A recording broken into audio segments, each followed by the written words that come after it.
I'm about to make some of you very uncomfortable. The reason I am comfortable making so many of you uncomfortable is not because I hate you. It's not because I dislike you. It's actually quite the opposite. It's because I care deeply about you. It's because y'all have entrusted me with the responsibility of caring for the spiritual health of this community. And one thing that I know for certain is personal growth. Spiritual growth never comes without discomfort. The path of growth is not a bicycle ride down the slope of a hill. Rather, it is a hard climb up the side of a mountain. If spiritual growth were painless, easy, inevitable, in other words, if it were comfortable, we'd all be Buddha by now, right? All right, so y'all get ready. Get ready to feel the terrible, horrible feeling of discomfort that's about to come. Are we all prepared? Yeah. All right. Next Sunday, at our church's annual Blue Boat Home celebration, Sunnie and I are going to increase our pledge. That is, we are going to increase our annual financial contribution to UUCJ. And if you are in a position that you can do so as well, I am challenging you to do the same. Okay, breathe. We're going to get through this. I know, talking about money, it makes us anxious, doesn't it? That's natural, especially for folks raised in America. And someone actually asking us for money makes us feel really weird. That's why so many people, will go out of their way to avoid coming into contact with the poor or with panhandlers, because we don't like feeling weird. We don't like saying no to another human being. Alternatively, we don't like being guilted or shamed into saying yes. It feels weird. I get it. I, on the other hand, love making people feel weird. It's fun. The lovely facial expressions you get when you do so, it's priceless. But what I'm really talking about here is that I love asking people to give in support of this church. I truly do. And do you know why it is so easy for me to ask? It is because, like Karen, I believe in this church. I believe in this church with my whole heart. I believe in each of you. And I believe in this church's power to transform the world. It has already, in many ways, transformed me. I am a better man because of this beloved community. My family is a better family. Our lives are enriched by this place, and I believe that Jacksonville is a better city because of the work of this church. So it is an honor and a privilege for me to invest in the life of this community. So next Sunday, as we've been talking about all morning, to kick off our pledge drive, our mission funding effort, we will be holding this Blue Boat Home celebration. So for those unfamiliar with this event, it is fun. It is super fun. It is not a typical Sunday, to say the least. It's a Sunday when we come together as a community in order to enjoy one another. We dress up, come in nautical gear if you like to celebrate the Blue Boat. It's about nurturing, so if you want to come as a tree, I think that would be wholly appropriate if you'd like to dress as a tree or a bird. I will give out some money or some sort of prize to whoever comes in the best costume. How about that? So make it a little competitive. We come, we play games, we sing, we dance, we eat. We have a great time as a community. And then, of course, as many of you know, the service itself will culminate with each of us coming up to a literal blue boat and placing our sealed financial contributions inside. We intentionally have fun on this day because we collectively believe that giving to support this community and its mission ought to be a joyful act, an act that fills our hearts with pride, because giving is an expression of gratitude for all this place provides each of us. It's about joy. It's not about shame. It's not about guilt. I mean, y'all know this. As a church with a Universalist theology, I can't threaten you with hellfire if you don't tithe. I could try, but y'all would laugh me off the stage. And the reason we offer up the pledges in the middle of a worship service is because we recognize that the act of giving an offering to support something greater than ourselves to this beloved community, it really is a sacred act. It is an act that helps bring life to the values at the core of this community, values that are also at the core of each of us. Now, what I'm about to say, I say every year. I say it every year because I believe it is true and it is important. The fact that you are seated here this morning, the fact that you have invested your time to be a part of our worship today, that tells me something very important about you. It tells me that you believe that there are things in this world more valuable than money. There are things in this life that are of ultimate value. What this church does, it takes your money and it converts it into those things of ultimate value. We are like a factory. We take your time, your treasure, and your talent, and we transform those raw materials into concrete manifestations of love, justice, compassion, and community. Things that you literally cannot put a price tag on. So how have we done that? Karen already preached my sermon for you, so I'm not going to go into the full list here, only to add a few bits of color to what she already has said. One thing we did this year, we partnered with the Jacksonville Coalition for Equality, and in doing so, helped to pass a fully inclusive human rights ordinance in Jacksonville to protect the legal rights of the LGBTQ community.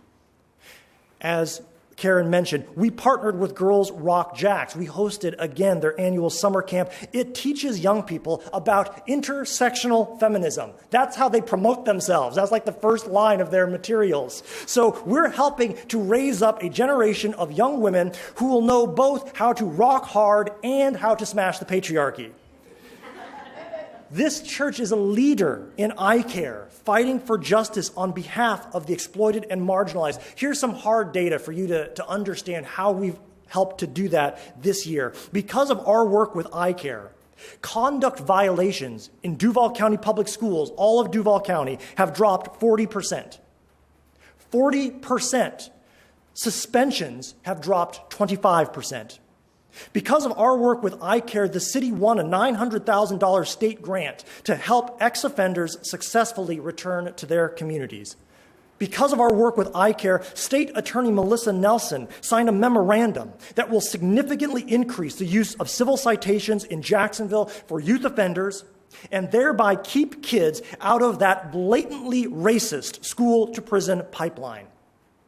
As Karen mentioned, we as a church also offer up our facilities on Tuesdays to the Teen Court of Duval County to help promote restorative justice among young offenders. Last year, we hosted a neighborhood forum on community police relations that included Councilwoman Joyce Morgan and our JSO zone commander, along with many other local leaders. And the data from that conversation, and conversations just like it across the country, are being used to help craft policy solutions that will hopefully change the way that policing is done in this country. And on behalf of this congregation, I continue to work with the ACLU of Northeast Florida in meeting with Sheriff Williams to refine a body camera policy that will protect Jacksonville residents from police misconduct and protect JSO from false accusations when engaging civilians. Jacksonville, Florida has the third highest rate of HIV and AIDS in the country and the 9th highest rate of new HIV diagnoses in the country. We host a free HIV/AIDS testing clinic in our South Wing that is open throughout the week. We also do OWL. That's what Karen talked about earlier. That's an acronym for Our Whole Lives. It is a sex-positive, values-laden, age-appropriate health and human sexuality course that teaches and promotes, among many, many other things, safe sex to our young people. In addition to this, we give food, clothes, and books to those in need through our community. We give fresh produce to the Arlington Food Bank, Little Lending Library. You already preached my message, Karen. Everyone knows this. I'm not going to say it again. The bottom line to all of this is We don't just talk about justice around here. We do justice. We make justice a reality in our community. And in that way, I believe with my whole heart that we have proven ourselves to be trustworthy stewards of the money that so many of you have invested here. We have made a difference, and we want to do even more. But that's not the reason you should pledge your support to this church. Well, that's one reason, but it's not our focus this year. This year's theme to our pledge drive is nurturing our beloved community. This community is my home, but it's a home on the move. We are all travelers on a sacred quest, sojourning together. That's what sets us apart from other charities you might already be supporting, other 501c3s. I do not deny that there are many other worthy charities out there that you could be supporting, other very important causes. But this church, at least to me, is not just another cause. We are a community. For better or worse, we have cast our lots, our fortunes, our lives together. We have chosen the road less traveled, the path of fellowship and covenanted community. This church community is where we all come together to explore and celebrate what it means to be human. It's where we share the most important, the most sacred milestones in our lives, the dedication of our children, the marriage of our young people. And for many of us, one day, this church is where our loved ones will gather together to celebrate all that we have accomplished in this life and say their final goodbyes to us. That is the power and the beauty of beloved community, and that is why we give, to have the honor of being a part of all that. And to speak a little bit more on that subject in ways that are far more eloquent than I probably could, I have asked an important member of our community to talk about what this church means to her. She is the chair of our membership committee. She oversees our OWL program. She is the former chair of our religious education committee. She has served on the mission funding team, worked in our nursery, helped lead us singing hymns with really difficult melodies. All this and so much more. Would you all take a moment and please welcome Sunnie Baber to the lectern.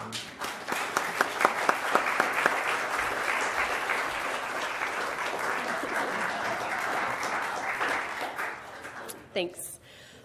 So as Phillip mentioned, UUCJ has the power to turn your dollars into something intangible and more for all of us. The annual renewal of financial pledges gives every one of us the opportunity to reflect on our commitment to one another. The financial commitments we make enable us to keep this place staffed and the doors open. The amazing part of UUCJ is not the building, though even in its slightly rundown state, it is marvelous. It's not Phillip's sermons, though brilliant they are. It is social hour. Or well, at least it's the connections we create and nurture with each other during social hour. We give to nurture our beloved community. Nurturing is an act of encouragement and empowerment we do for others so that they may thrive.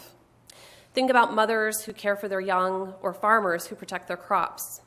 Our financial support allows us to attend services and events that facilitate an opportunity to connect and to build deep, meaningful relationships with those around us. These connections fill and sustain us. You see, we are a church that values doing life together. We value community. By nurturing community, we encourage spiritual growth in ourselves and others. I have been a member of UUCJ for 6 years. I've experienced many times the abundance of love and genuine interest our community offers when we are at our best. When we joined, before Phillip was the minister, we were asked to young adult groups and invited to a few families' homes. We were encouraged to join a committee so that we could connect. When yoga was offered as a service option a few years ago, it didn't immediately take off. I didn't buy the classes, but Phillip encouraged me to go ahead and go because we wanted to nurture a fledgling desire of someone to teach yoga and to share ministry within our congregation. So even though it takes 45 minutes To get to UCJ from my house on a Wednesday, I started to go. After a few weeks and some intentional effort by the group, the class was more than yoga. It was a beloved community, all sweaty and physical. I began yoga to help empower someone else, but in the end, I was filled too. That is the beauty of community. We seek to meet each other's needs and find our own being met in the process. Yoga became a vehicle to share our lives with each other.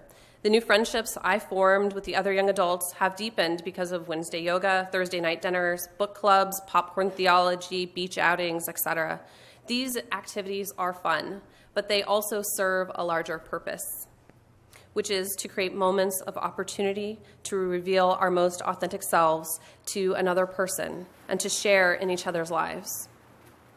When you nurture our beloved community, you model UU identity for my children. In you, they discover who a UU is, what we believe, and how we treat each other. You teach them values and provide interactions that I never could. You encourage them in their growth and development and make the world a much more interesting and loving place for them to explore.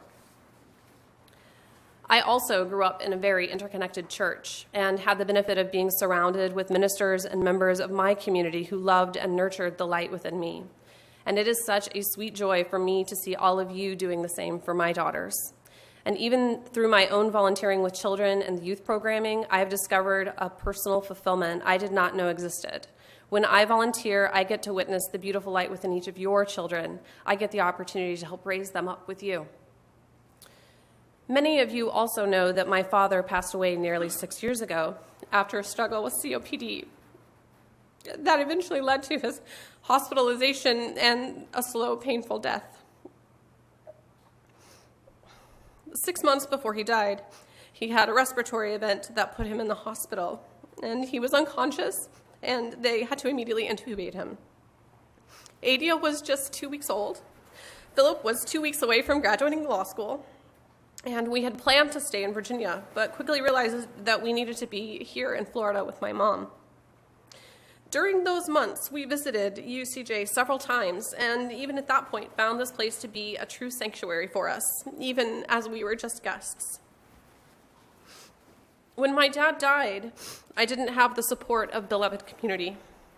My mom and sisters also had not cultivated any outside relationships, and we mourned alone. Looking back, I see a part of the deep loss that I felt was knowing that there were not many people who knew my father or who would hold on to his memory with me. I remember the moments watching people from the car window go about their daily lives, knowing that they felt no connection to the pain and loss that I was enduring. Since that time, I have come to know the blessing of being part of a beloved community. It is a precious gift that needs tending to keep vibrant. Like neural pathways that do not get used, a community will begin to degrade over time if we don't engage it. I have worked to encourage its growth in this place, and I have known the tender soul-filling love that it returns when I have been in need. When my mother died this past July, I was also the recipient of that love. Briefly, I'll set the stage for you. Phillip and I celebrated our 15th wedding anniversary this past March, and we decided that to celebrate, we would go on our first European vacation together. So my mom, who lived with us, agreed to watch our daughters for 2 weeks so that we could go. And my mom went on vacation the week before to see my sister in Kansas and to bring my aunt to Florida to stay with her for those 2 weeks. My mom flew into Orlando, and we met for her birthday lunch right before Phillip and I hopped on a plane to go to London. Then, halfway through our vacation, we got a text from our oldest daughter, Sage, that there was an emergency at home. Not only was I shocked by the news of my mom's death, I was scared for my daughters. Phillip and I were in Taizé, France, far away from any airport and an ocean away from our babies, who had suffered through this tragedy alone. But the truly amazing thing is that from the first text that Phillip sent to Tyler on that Saturday morning, you, my beloved community, were set in motion. Sage and Adia and my aunt were cared for with so much love. When Phillip and I finally made it home, that is a coffee hour story, our pantry and our refrigerator were full of food. We had already received calls and texts from people asking how they could help, sharing their deepest condolences and telling us that they had more food. Many of you, some who never met my mom, came to her viewing to support Phillip and me. You honored and supported me with your presence.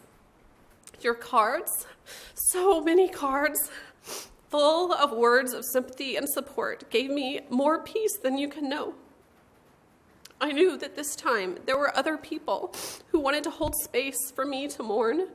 There were people who, though they did not know my mom, wanted to take time from their daily lives to acknowledge her passing and the pain that has caused my family to grieve her loss. Thank you for nurturing me. And thank you for nurturing our beloved community. I know that there are many people in this room who have similar stories about how we have encouraged and lifted each other up in celebration and sadness. That was one of the things that I really enjoyed about the messages for all ages that we had this summer, getting to hear many of you speak.